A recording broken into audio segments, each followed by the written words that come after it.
E aí galera, tudo bom? Sou o professor Fábio, professor de Geografia, e na nossa aula de hoje a gente vai dar uma geral aí nos aspectos físicos, do continente europeu. A gente vai olhar para a Europa e dar uma analisada nos principais aspectos físicos desse território. Para isso, primeira coisa, você vai precisar usar bastante a imaginação, que a minha Europa aqui na lousa é um esquema, Pensa que esse retângulo é o continente europeu e a gente vai trabalhar dentro dele. A ideia é a gente montar esquemas que facilitem a gente entender como que é a distribuição de clima, vegetação, relevo e hidrografia dentro do continente europeu. Beleza? Para ficar fácil para a gente, onde for possível, a gente vai fazer algumas analogias, algumas comparações para ficar simples para a gente imaginar o continente. Primeira coisa, você precisa saber, tranquilo, o continente europeu está 100% localizado no hemisfério norte e ele é cortado pelo meridiano de Greenwich, numa porção aqui, tendo uma pequena parcela no hemisfério ocidental e a maior parte dele no hemisfério oriental.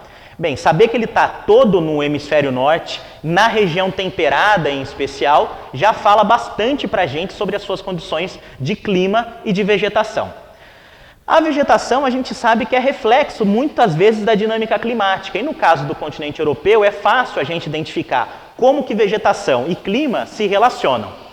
Então, pensando no fator latitude, pensando apenas no fator latitude para falar do clima, a gente sabe que se eu sair de norte e ir para sul, do espaço norte para o sul europeu, a gente tem a temperatura aumentando. Então, fica fácil. As áreas mais ao norte da Europa são as áreas mais frias e as áreas mais ao sul são as áreas mais quentes. E dá para a gente fazer uma analogia, uma comparação entre esse aspecto climático com o aspecto da vegetação. Cada um dos climas europeus tem a sua vegetação específica. Olha como é fácil. Na porção mais ao norte, a gente tem um tipo de clima chamado de subpolar.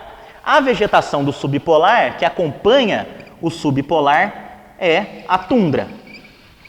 Clima subpolar, muito frio, um curto verão, ainda assim muito rigoroso ali. A vegetação que surge é aquela vegetação rasteira de musgos e líquens aí. No clima mais ao sul, é o clima mais quente. Nesse clima mais quente a gente chama de Mediterrâneo.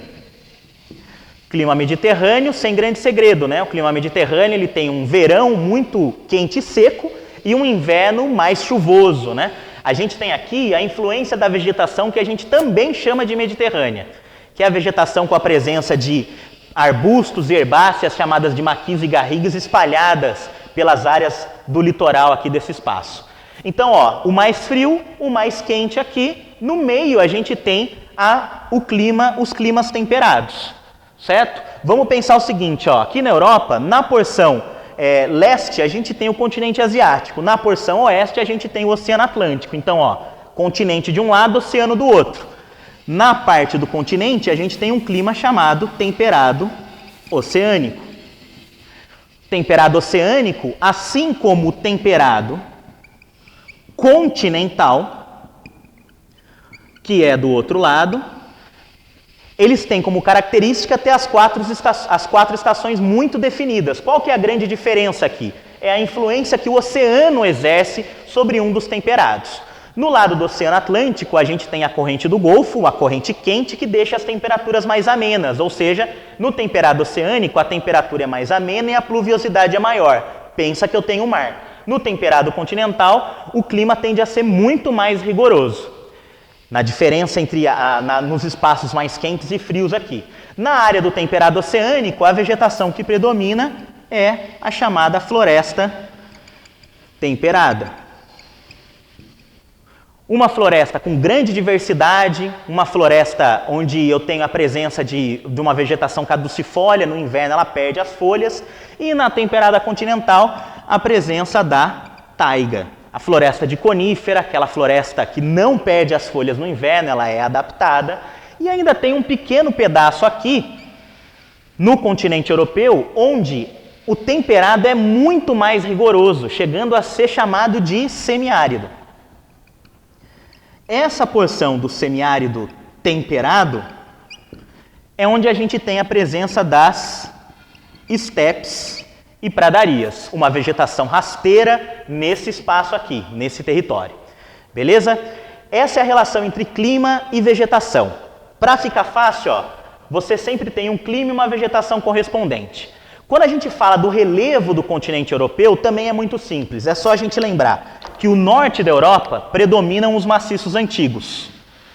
Até fazer o desenho aqui, ó, maciços antigos são aqueles dobramentos já desgastados. Por exemplo, os Alpes escandinavos. Na porção do meio, a gente tem as planícies. E na porção ao sul, a gente tem as grandes montanhas. Alpes, Pirineus, a região dos Apeninos, o espaço das grandes montanhas dos dobramentos modernos. Ou seja, é a área mais suscetível a tremores de terra e atividades vulcânicas dentro da Europa. E para terminar, falando brevemente da hidrografia do continente, os dois maiores rios são o Volga, que nasce aí a noroeste de Moscou e deságua lá no Cáspio, e o Danúbio, outro rio muito importante, os dois maiores, porém economicamente a gente dá destaque para o rio Reno. O rio Reno ele nasce na região dos Alpes suíços e deságua no Mar do Norte, e ele é muito importante por atravessar uma área muito industrializada. A história da industrialização do noroeste da Europa está fortemente associado com o deslocamento das mercadorias pelas águas do rio Reno até o maior porto europeu, que é no seu deságue, que é o porto de Roterdã. Beleza, pessoal? Até a próxima.